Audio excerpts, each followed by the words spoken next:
Yung ano, yun yung sasaltik-saltik mga kababayan. Oh, dakuin natin. Oh, di nila ako kayang patahimikin. Ah, sabi ni Kiko Barsaga. Oh, di nila ako kayang patahimikin. Oh, di ba? Bakit daw ho?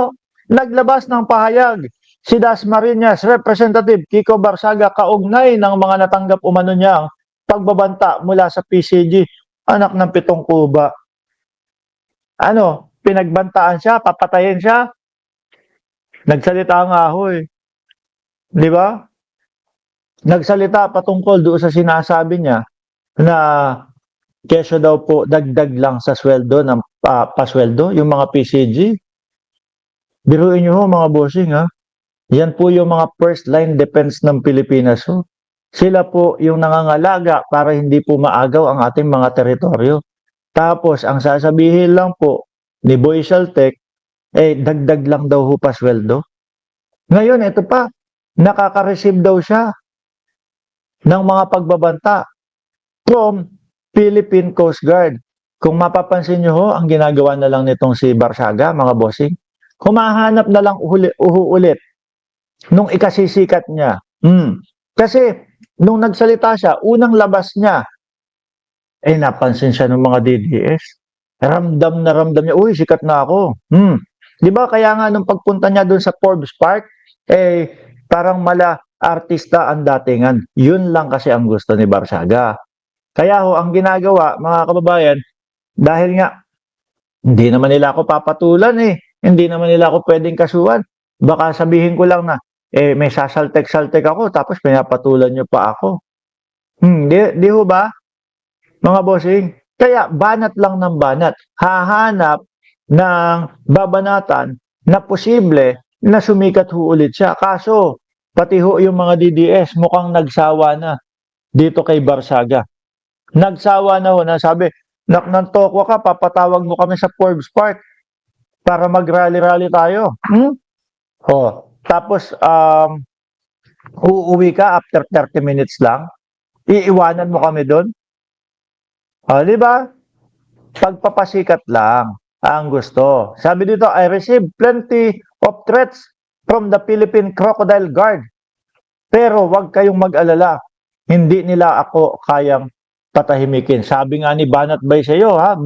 Leader ng mga ano yon, leader ng mga vlogger ninyo. Oh, sasabi mo daw lagi, buhay. Ito si Kiko Barsaga, lagi sinasabi, ang buhay, ang buhay, ang buhay niya.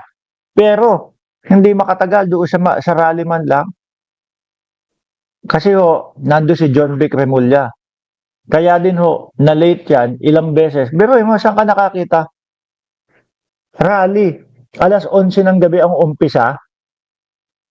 Oh, rally, alas 11 ng gabi ang umpisa. Naudlot ng naudlot. Bakit to? Kasi yung umaga, siyang mag-isa lang ang pumunta doon sa rally. Di ba, Jorge Edralin?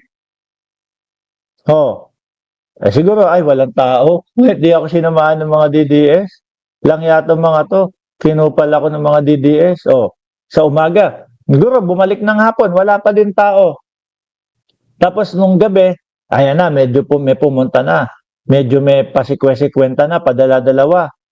Kaso, nandoon si ano? Nandoon si John Vic Remulla. Kaya sa ibang rally pumunta, ito si Barsaga. Hanggang sa, alas 9, nandun na tayo sa Forbes Park. Boss, nandito pa din si Remulla, si John Vic. Sige, alas 10 na lang. Di ba? Tapos, nung alas 10, boss, nandito pa din si Remulla sa labas ng ng Forbes Park. Sige, alas 11 na lang. Ayun, tas dumating ng alas 11, 30 minutes, umuwi na din daw ho. Ano yun? Parang isinuong mo lang yung mga tao doon. Tapos ang sigaw mo, sugurin, lusubin yung loob ng Forbes Park. Di po ba? Ay kung ginawa ho nila yon mga kababayan, tingin ko ho kung tinuloy ni Kiko Barsaga, yung pagpasok, paglusob, pagpilit na pasukin yung Forbes Park, patay na ho ito ngayon. Bakit? Yung mga nandoon ho, hindi naman ho, lahat yun, politiko eh. Yung mga nasa loob ng Forbes Park ho, yung mga bodyguard, yung mga guardian yun, mga ano yun, Mga may baril ho yun, mga kababayan. At handang ipagtanggol yung kanilang mga binabantayan. Pwede po ba pag ginulo ang isang bahay doon? Eh wala po, ito po sila Barsaga eh. Gagawin nila yung kagaya ginawa doon sa bahay ng Diskaya. No, susugurin o susunugin nila. Attempt pa lang ba siguro tegi na ho ito mga kababayan.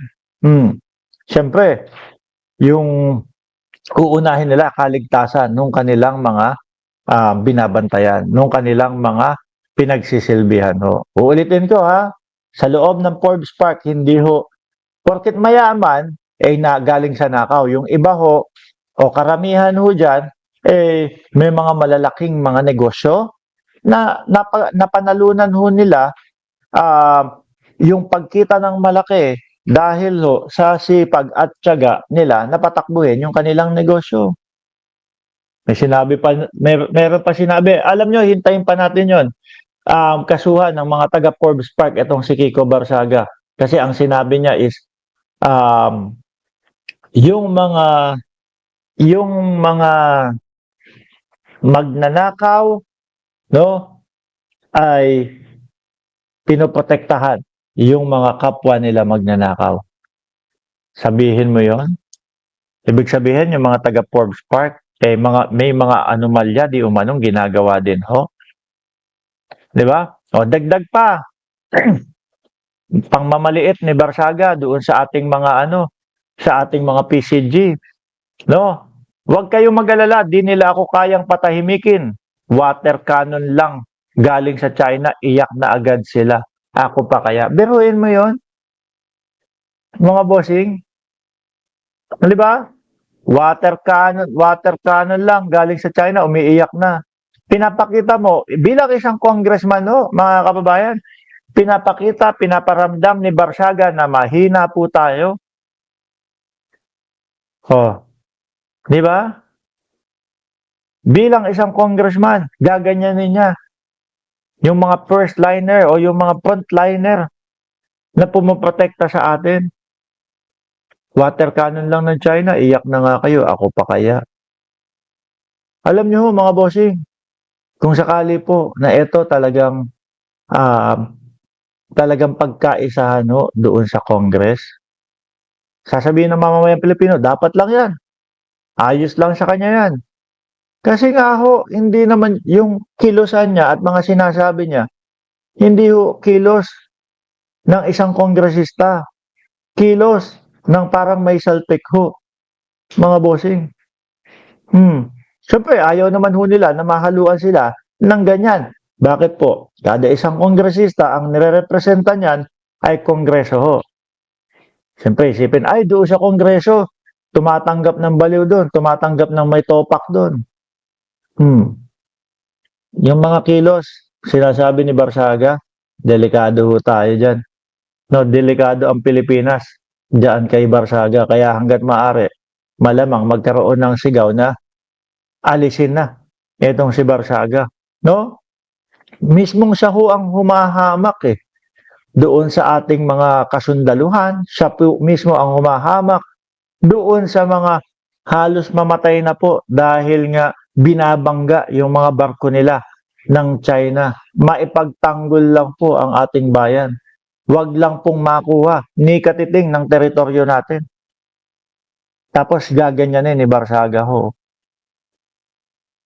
Dahil lang gustong sumikat, gustong malagay sa spotlight ulit. Wala na Ubus na ho No, tingnan nyo, hindi na pinapansin ng mga DDS. Sabi ni Jorge Edralin, hindi ayon sa posisyon as congressman ang kilos niya. Sabi ni Benzer, yan ang representative ng Dasmariñas, ang nakakahiya. Sabi ni Annalyn Ando, sa next election, huwag nang iboto ang may mga sayad.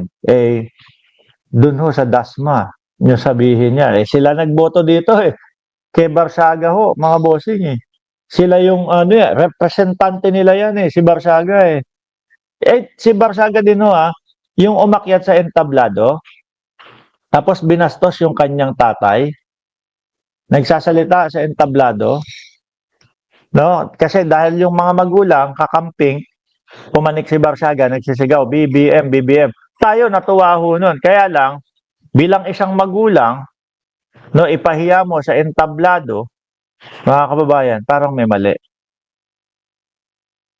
May ganun na lang ho ang makakagawa ng mga ganun. 'Di ba? Meron na lang topak.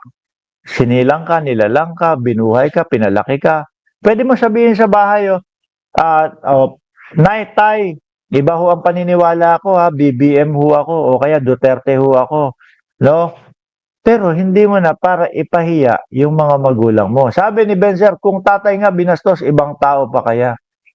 Ganyan ang lakaran eh. No?